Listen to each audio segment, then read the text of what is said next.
CCM hawawezi kuvaa sare wakapita mitaani. Kila mmoja aliwaambia CCM, aliwazomea kwamba ni wezi, ni mafisadi, wanaua watu hospitali, wanauza maiti, hawaajiri vijana wetu. CCM walifika mahala wakaona haya, hata sare walikuwa hawavai mtaani.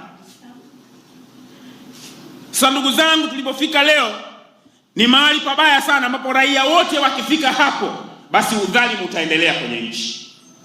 Tumefika mahali leo gharama ya kutuibia kwenye uchaguzi, ni maneno tu makali.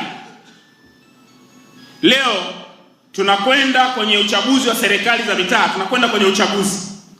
Wananchi wanamuona mtendaji, wanamuona msimamizi wa uchaguzi anaruhusu